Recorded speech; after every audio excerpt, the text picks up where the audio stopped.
All right, guys, welcome to another episode of The Doctor and the Dork. Thank you for tuning in to episode 13. This is Frank here with your co-hostess, Olivia. Hi, everyone. So, right out the gate, we got the new mic, guys, so we hope the audio quality is good. We're still figuring it out. We've done a couple of test runs here. Yeah, we've done 2 whole minutes of test runs, so...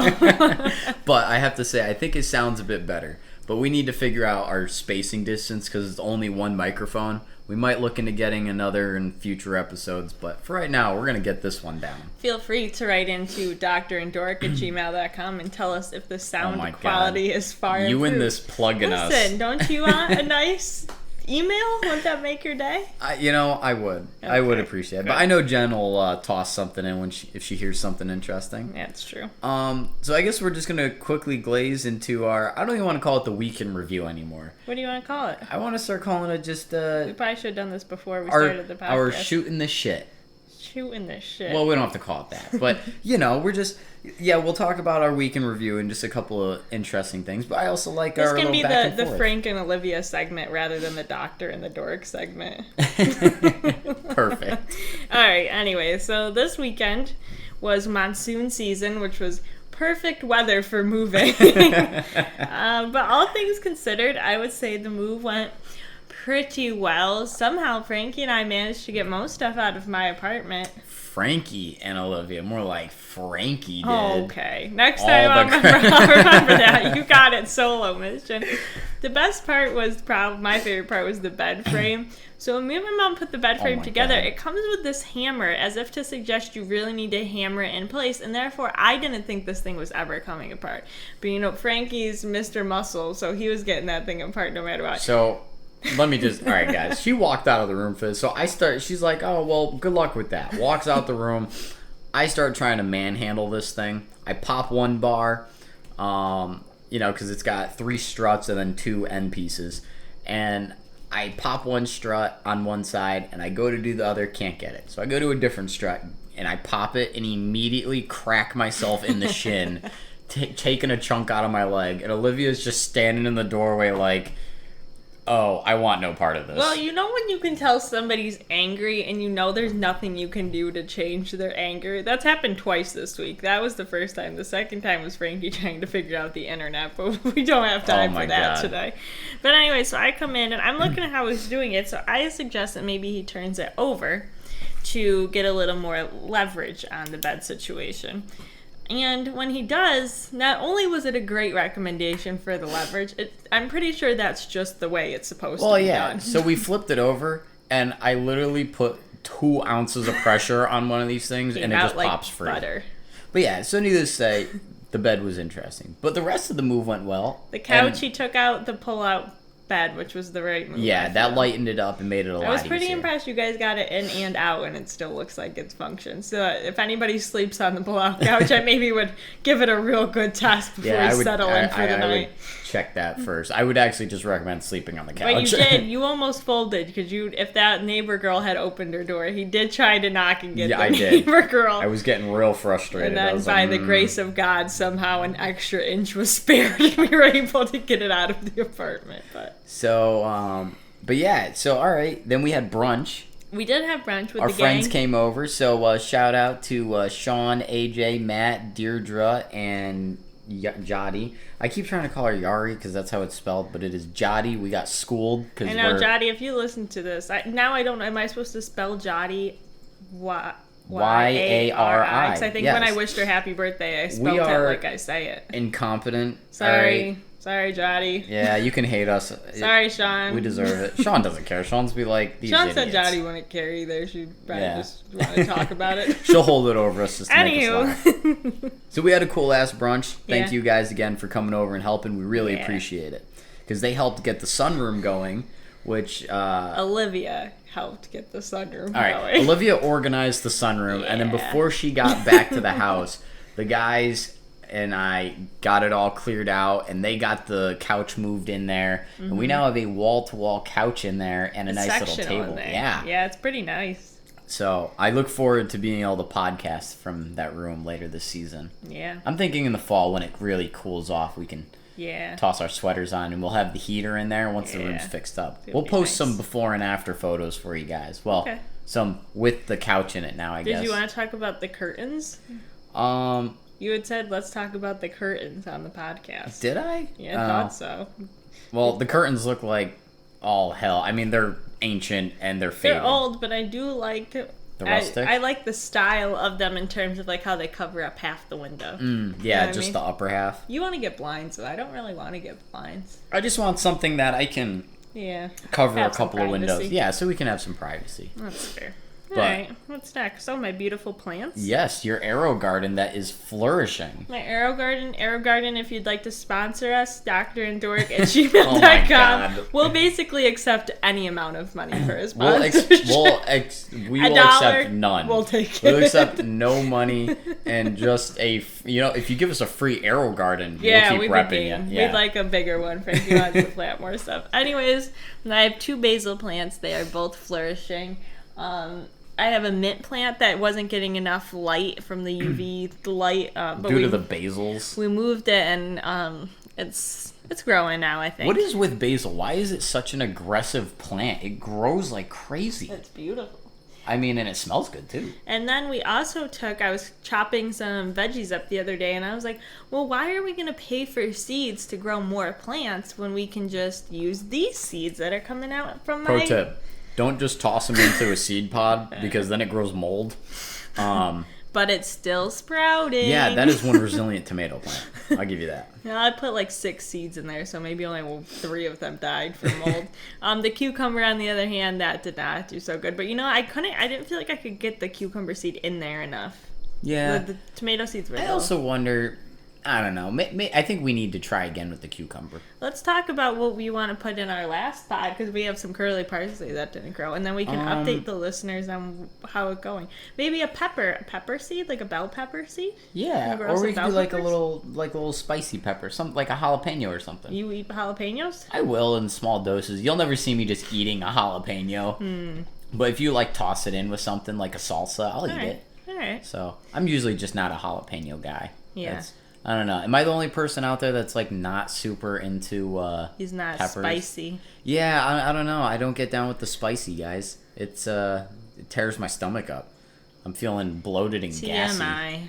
Oh, I'm gonna need whatever. to hear about your stomach on this podcast.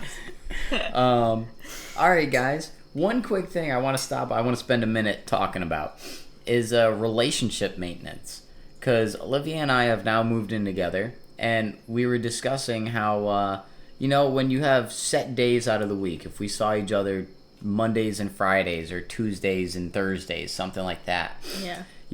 You go into the day with the expectation of being in a good mood. You get all your work out of the way so you can spend time with your significant other. But now that we're living together, we're finding that, I don't want to say that the charm is gone, but just... we're in work mode all the time. Yeah, it's a different dynamic. I don't even say we're in work mode all the time, but we're less filtered, I guess. Yeah. Our quality time doesn't seem as quality. Yeah. I guess. Yeah. I guess because if I'm stressed about something, I know that I'm going to see you every day for the next week, so there's no point of me hiding it now because you're going to end up seeing it in the next 3 days. But I'm just curious if you guys don't mind leaving us a comment on any of our multiple platforms. I'm not plugging us, damn it. Dr. and Dork Oh Instagram, on Gmail, you can leave a comment on Podbean. Or on better YouTube. yet, guys, you could text us. You're going to give out our phone number? I'm not giving out our phone number. But, how are they going to text us then? The vast majority of our listeners know us. So the rest of the listeners don't know that. The rest of the listeners, leave a comment. But yeah, so I'm just curious what you guys do to keep your relationships entertaining and I don't want to say refreshing, I guess. Just yeah. How do you guys not get tired of it? I think Sean gave us advice, and his advice was never to go to bed angry. So what's your one little nugget you have? Yeah. I'm interested to hear what your guys' little nugget is. So I do want to bring up one more thing from my week, just because it's the only picture we took this week, and this is why I took this picture, because I knew we weren't going to take any other pictures. We went for a little motorcycle ride, and we got some... the ice cream. Yeah, yes. That was a good time. Did you save the one I took of you? Yeah. That's a good one. Yeah, I like that one. It's good because I'm not in it, guys. All the uglies out of the photo. Yeah. Olivia, do you want to do? Oh, no. Do you want to start Doctor this week, or do you want to start Dork and end with I'll Doctor? start Doctor, so then you can drag it out and make it last 30 minutes, because I don't have that much. So today, as I was sitting in the doctor's office, I was doing some research, and a lot of the articles I found were about COVID, so we're going to have a little COVID section And this hold week. up. The office. The doctor's office, I said. Oh, I thought you were referring to your workspace as No. the office. I was like, you mean the spare bedroom? I do refer to that as my office as well, but... The spare bedroom is the new office. If you guys have any motivational or inspirational quotes that I can put on my office wallboard, let me know. Right now it says, "You will find what you seek." Hugs, not drugs, babe. I like that one. Well, hugs, not drugs? You find what you Oh. seek. There's also one that says, "What you're seeking is seeking you." Do you think that's true? Well, that kind of goes in hand with, like, there was a religious, well, semi-religious, it was, God helps those who help themselves. Yeah, I suppose it's tangentially related. Yeah, it's if you're actively pursuing something, Yeah. eventually you'll get it. It's just you got to keep at it. All right, that's fair. Anyways, so let's have a quick little talk about COVID and some of these medications. So the first one I want to talk about is ACEs and ARBs. You know what ACEs and ARBs are? All my pharmacy friends, you guys are like, psh, we know what ACEs and ARBs are. I have not a clue. They're blood pressure medications. So you have your angiotensin converting enzyme inhibitor and your, boy, I don't remember what that is, angiotensin receptive blocker.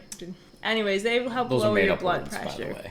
So at the beginning of this coronavirus situation, there was a lot of talk that maybe patients on these medications shouldn't take them. That maybe somehow they were going to make your coronavirus worse. I tried to read into some of the mechanisms behind this reasoning. I don't know. I didn't see anything all too convincing. Basically, they claimed that it was going to make it easier for the virus to get inside of your cell. And then, like a month later, as with everything with coronavirus, they're like, you know what, actually, I think it's better. Like, it helps patients if they take these medications. So then you're like, okay, well, I guess, no, it doesn't really matter. And, as it turns out, a randomized control trials has shown it indeed does not matter. Literally, no matter whether you were taking it, whether you're not taking it, your outcomes are exactly the same. I feel like there's a lot of placebo effect occurring with this stuff, where they're like, we're going to see if this helps you, and people are just like, I feel better. Well, I bet what happened with that, and I didn't read this anywhere, I'm just kind of spitballing here, but I bet that a lot of patients with high blood pressure ended up being some of the worst case coronaviruses. So therefore they were like, oh, these patients are on those medications, therefore... That's interesting. You know, there's a link. But as you said earlier, correlation does not mean causation. So. That is true. So the other med I was looking into is statins. Do you know what statins are used for? You're going to laugh. Aren't those a thing in wine? Or no? No, you're thinking of like tryptophans or something like that. There's like, isn't there like something in wine that like causes your headaches or whatever? Yeah, I think that's trypto something. Starts with a T. I don't know. No, statins are for your cholesterol. Oh, I've got no idea then. Sorry guys, I'm stupid. No, it's okay. So is probably the rest of our listeners. Oh, that's harsh. I know if there's at least 2 nurses that listen to this. Okay. So they'll know what you're talking about. 2, really? More than one? Yes, more than one. Okay. I know of at least 2 nurses who listen to this. All right, well, they're on board then. Anyway, so this was interesting because this was one I hadn't heard of at all before. But they're claiming now that statins actually have a benefit for coronavirus that make your disease less bad. So this was a retrospective study of about 9,000 patients. And I have decreased by 30%. I can't remember what it was. What is a retrospective? So I think it means like retro. Oh, so like active, like afterward? Yeah, so basically they looked backwards in time rather than like... So they said, hey, here's the study I want to do, and then they looked backward at patients who already had this, as opposed to saying, hey, here's what I want to do and going forward. And retrospective, that's where the whole correlation and causation thing comes from, is because if you look at retrospective, you can start tying things together that are totally unrelated. Well, I was going to say, that's like having the answer to something already. Yeah. And then... figuring out what you can... Yeah, but I feel like that doesn't always lead to the proper answer. Yeah. Because we do that in... Well, you can do that in just about any scenario. Yeah. You know, if something's been fixed and then go, oh, well, it was this. And, it, you know, well, it could have been a multitude of things. Yeah. So, I don't know the right wording for it, but... So that's kind of a concern with retrospective. But I will say with 9,000 patients that, like... if it were due to something else, it'd be unlikely that you'd see still such a drastic effect with that many patients. That's a good thing about having a large population size, is usually if it is kind of a fluke, you'll identify that it's a fluke once you have enough patients. The last one I want to talk about is anticoagulation, and this one I knew about because this is basically what all my research is on. Do you know what anticoagulants do? That's, well, they stop you from bleeding, right? Reverse. Oh, they encourage bleeding? They stop you from clotting. So don't give them to injured people. Right, yeah, Oh, okay. yeah, that's the idea. All right. And this actually showed a benefit as well. So they looked at some patients who were either on anticoagulation for some reason or another, and those that weren't, and kind of how their mortality turned out based on that. And basically they found there was decreased mortality and intubation if you were on anticoagulant. What's intubation? When they put the tube down your throat. Oh, that sucks. But two interesting things here. I don't remember what my second one was, but my first one is they also did an autopsy on, I believe, like 20 some odd patients that died from coronavirus, and almost half of them had some sort of clot in their system. Really? Yes. Well, I'd heard there was also they were finding that a lot of people that they thought were asymptomatic were actually not asymptomatic, and that it was actually the virus was doing. I'll have to pull the news article about it, and there was an associated document with it. But they were finding there was actually low levels of lung damage in a lot of people that they thought they were asymptomatic, and it wasn't hurting them as bad as others. Yeah. So they didn't notice. Yeah, so this was all pretty wild. Oh, the thing I think I was gonna say is, I don't know, when I read all these things, I really want to know, like, why. You know what I mean? Like, I'm thinking of virus. What does that have to do with clotting? And I think my biggest guess here would be that if you have a patient who's sitting around because they can't breathe and therefore they can't move, it's going to be pretty similar to a patient who just got surgery. And we have patients that just got like a hip replacement or knee replacement. We always put them on some sort of prophylactic anticoagulant. It's like something wrapped up like atrophy or something. Basically, like, my one professor used to explain the blood like Jello. So Jello, if you're always stirring it, it's gonna stay liquid. But as soon as you let it sit there for a while, it starts to thicken up, and our blood like that too. So once you're sitting around, either because you can't breathe or because you just got surgery, your chances of clotting really increase. Oh, okay. So maybe your patients need to be on a prophylactic anticoagulant while they're hospitalized for coronavirus. I don't know. I'm just telling you guys what I'm reading. The last bullet point I have on here, because I didn't think that was going to be enough, was just a quick vaccine thing. I read an article that said Fauci thought that maybe by the end of 2020 we'd have an approved vaccine. I feel like that's a bit optimistic, but I thought it'd be fun for me and Frankie to guess what day the vaccine was going to get approved. Perfect. And then everybody can, if you want to, you can type in comments, and the winner will get one chocolate chip cookie. Great, yeah.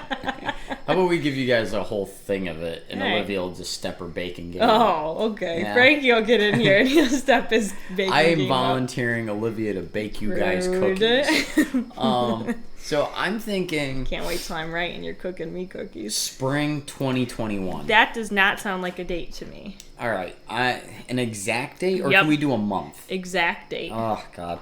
All right, so I'm gonna say April 15th. And if you're this is like the Price is Right. If you're over, you're wrong. I'm gonna go April 15th. April 2021.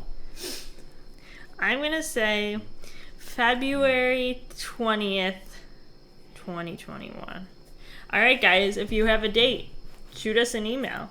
Write us a comment. That's all I got. I mean, if we're doctor Russia, segment. they've already got one. Well, that's what I mean. I think now that Russia's got it, they're like, oh, forget efficacy. Let's just get this thing out. I'm also waiting for the zombie apocalypse to occur in Russia. I'm real worried about that. I don't know. Also, if people saw the remdesivir that I talked about, like right on the opening episodes of this podcast, has been expanded to allow any hospitalized patient to receive that treatment. I don't know why. I haven't seen any convincing data that would support that approval, but... All right, guys. So I guess we're gonna roll right into the dork segment here. I don't have a ton. I have a few little things, nothing extensive. All right. And one rant. Oh boy. So yeah. First thing, political. So here's a funny one. Joe Biden has virtual signs in Animal Crossing now, guys. I don't think I've ever seen a presidential candidate move into the video game community. I just think it's hilarious. Now, do you know have you seen a picture of what his signs look like? It's just his campaign logos. Yeah. And they have like an LGBTQ one. Yeah. That's like, it just says Joe and it has their flag. Yeah. So My it has the question pride flag. that I had for you earlier, which I don't think you've ever found an answer, but did he? I don't think he paid for it. But was it provoked by him, or are the people who create Animal Crossing just so into him that so I don't think it was done by the Animal Crossing people. So Animal Crossing has a lot of, you can do a lot of things in-game. I see. And I think, I'm willing to bet, I'm sure he's aware of it. So, I'm sure, somebody went, hey, we can advertise for free in here, and he went, go for it. Pull the trigger. Yeah, I see. Because why not? I mean, that's a great source of advertisement. There's a lot of people who play, and anyone who visits your island in Animal Crossing will see all your signs and stuff. So I'm very interested to see how many people are actually posting these up. It's just a funny thing. I've never heard of a politician getting into video games. When I read your note here that said you were going to talk about this, what I thought you meant was that "Buy Dawn" sign that we saw in West Hartford or wherever we were. Oh. We were driving and we saw these signs that instead of Biden, it said "bye" like goodbye, and then Don as in like Donald Trump, which was like "Buy Dawn." It was clever. I'll give them that. Yeah, "Buy Dawn 2020." Some people are really getting creative with these political stuff. Next, Olivia brought to my attention, guys, because I tend to consider myself more of a libertarian. I just like to be left alone and everybody do their own thing. There's apparently a libertarian candidate this year, who I hadn't heard of yet, so I'm not endorsing her or anything, guys. I'm just saying, if you feel stuck in the middle, give her a look. I don't know if she's a crazy woman or not. Yeah, we have no idea. We watched a single 1 minute video on her. Her name's Jo Jorgensen. Yeah, Jo Jorgensen. We don't know if she's insane or anything like that, but if you guys have 5 minutes, I would say give her a look, because if you're like me and you're like, well, I'm not going to go out and vote because I don't feel great about any of these candidates, then I don't know, at least find somebody. That way... If you're feeling real stuck between a rock and another rock, I don't want to say a hard place. I feel like I'm stuck between a rock and a rock. You know what? I'm willing to give her a chance and take a look and see what she has to say. at least look and see what her platform is. All I'm saying is take a look, guys, because you know what? Why not? It can't hurt. Next, I just want to keep it up with the video games. For PS4 this month, PlayStation is giving out PUBG, which is Player Unknown Battlegrounds. Ugh. For those of you who have no idea what that is, it's sort of a more realistic version of Fortnite. Kind of Call of Duty meets Fortnite. So Call of Duty style graphics with Fortnite's play style, where a bunch of people drop onto an island and... Yeah, totally. Yeah, King of the Hill style. And then they also gave out Street Fighter V. That'll be available for all September. So free fighting game. Street Fighter V was a very excellent game that came out. It was had a lot of awards. This is the base version, though. It's not the deluxe with all the extra characters and deals, added content and stuff. Yeah. So you have to buy that. But the base game still has a lot of content. I mean, it's a $60 game for free, guys. Can't say that about PUBG. I think PUBG is actually like $10, but whatever. I mean, it's still a fun game. $1 saved is $1 earned. Right? So next, guys, the last thing for video games is PS5 pre-orders.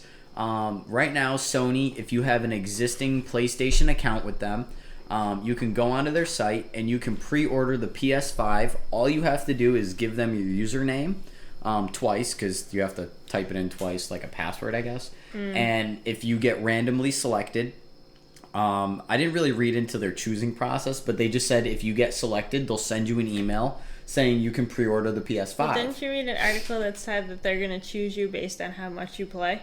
No. You don't think that's true? No, it didn't say based on how much you play. It said something along the lines of based on like your play history. So I think if you've been like a PlayStation, a Sony person, like for a great minute, if they find out you've had an account for 12 years, then they might be more preferable to those people. That's kind of how it was worded. Not really who plays the most. So I'm willing to bet they're looking to like pre-release this to like streamers and things like that that'll be able to really promote it, and a couple of the diehard fans. Sony, if you're listening, feel free to send us the PlayStation 5. We'll make sure to talk about you on future episodes. I'm still going to talk about it. I'm so excited. Don't tell them. So then I'm gonna roll this into internet issues, guys. This is my little rant. Oh boy, everybody get your popcorn and tea ready. Oh god. No, so recently the Northeast had a storm. I noticed my internet wasn't quite working, and I went to download Spyro Reignited for Olivia. What a good boyfriend. So, bringing her back her childhood. And I noticed it was just a 30 gig game. Now, I have the Gigablast with Cox Internet. I called them up, said, why is this game taking 8 hours to download? It should take 5 minutes, 10 minutes at most, And they were like, oh, your internet's working. Needless to say, I insisted they bring a guy out. They get a guy out here. He ran a new cable from the street. He checked it at the modem. Fine. Yada, yada, yada. Then I found out it's my router. Well, I think it's the router. Because it was He doesn't know. I have no idea, guys. I'm not an internet person. But I just want to know, have you guys ever really had a lot of issue with Cox Cable? I know a lot of people have issue with, like, Frontier and Xfinity. Yeah. Most people say Cox is like, you're going to have to pay a little extra, but it's worth it compared to what you have to deal with. Yeah. And I've never really had an issue with Cox Cable until this, and they were just very insistent on not helping out. And I was like, well, this is annoying. And it's because he doesn't have their equipment, so they're saying, not our equipment, not our problem. I don't have their modem or their router. But yeah, if there's any of you tech junkies out there and you have some advice about good routers, feel free to give us a comment or a text. I'd love to hear. If you own a router company and you'd like to send us a free router, we'd be happy to talk about you in a future episode. And then my final thing, guys, is I always like to dig a little into the tech industry and things of that nature. And some good news that, well, I thought it was bigger good news than it was. Oh, I was very shocked. Really by disappointed this. in this. I was. So last year they added enough wind turbines that they added 9 gigawatts of power to the energy grid. Now here I am, being the uneducated fool that I am, thinking 9 gigawatts. I was like, that's a lot of power. And then I found out that the average person uses like 900 something kilowatts a month. Yeah. And basically this was like enough power. Basically they only added enough power for one house for like 10 years. Which you're thinking, okay, that's a lot. It's pretty good. But distributed among 328 million citizens of America, that's literally not progress is progress, hey, babe. I guess I assumed it was a lot more than it was. Elon Musk ain't working on them. Yeah, come on, Elon. What are you doing? Bill Gates, come on, somebody. Where's the wind power? Solar. I gotta look at how much solar power was added. I bet that was much bigger. Maybe. I don't know, but yeah. It also said that it wasn't more wind turbines that were really added. They just retrofitted the existing ones with bigger blades. So they were basically producing more power more consistently all the time. Well, that's a good amount of power then for not even building really any new structure. No, it is. It is. And don't get me wrong. I don't know. I felt like I guess I didn't have a good grasp of power, I guess. I just assumed 9 gigawatts would have been a lot more. We would have needed to know how much they were working with before. Like, is that a 1% increase from last year, or is that a 30% increase? That's true. You know what I mean? I'd guess a 0.5%. Yeah, we'll have to look that up. Yeah, I would say probably less than 1%. But, yeah. So, I guess I just want to follow it up with, how many of you guys are doing solar power these days? I know I have it on my house, and I know a good amount of my neighbors have it as well. It really kind of kicked off here in Connecticut. My apartment even had it. I mean, heck, we had a solar salesman come by the other day. He did. And then I had to drop the bomb that I already had solar, and he was like, oh, well, yeah, after never they mind. Chatted for an hour on the porch. So, but, yeah, how many of you guys are doing solar? And if you're not, why not, I guess? What's the initial investment, probably. Well, a lot of them will just finance it for you. Well, not even. They'll just rent your roof. So basically, they'll charge you $50 a month for power. You'll never pay more than $55. Wow, what do they steal your energy somehow? Well, no. That's basically they use you for a power plant, and basically whatever you produce over. Yeah, they take. Well, no. So they take, but say you produce X amount throughout the summer. Come winter, your bill stays the same. So basically, you have a consistent. So yeah, you have a consistent $55 bill all the time, plus your service charge to keep a meter on your house from EverSource. But, you know, I've heard people after this storm were getting $300 electric bills. I heard a lot of really bad One of my electric bills. coworkers, he said his electric bill was $80, and then the service charge was $190. Wow. And he was like, how did I get his service charge tripled? Wow. And he was like, this is crazy. I don't, like, he didn't even understand. Crazy. So, but no, I'm just a little interested to see what people are doing out there. But I think that's all we have for episode 13, guys. Yeah, I do. I want to say one quick thing. Oh, take it away, Olivia. For anybody who like really is keeping up on us and they were dying for the book review this week, we don't have it. We don't have it. You're gonna have to wait till next week. We're very sorry about that, guys. We were discussing how just life has been hectic. Yeah, we've been busy between work and this move, and just trying to maintain life. It's just. Yeah, it's actually a good book. Yeah, just for some I'm excited reason, to review it. We'll get into it. I'm not even gonna say next week. We'll get into it whenever we'll get to it when we get to it, guys. We look forward to talking to you next week, and we hope you like this episode. Send us an email. Go like our Instagram. Follow. Do whatever you want. All right. Goodbye, everyone. Stay safe out there, guys. Bye.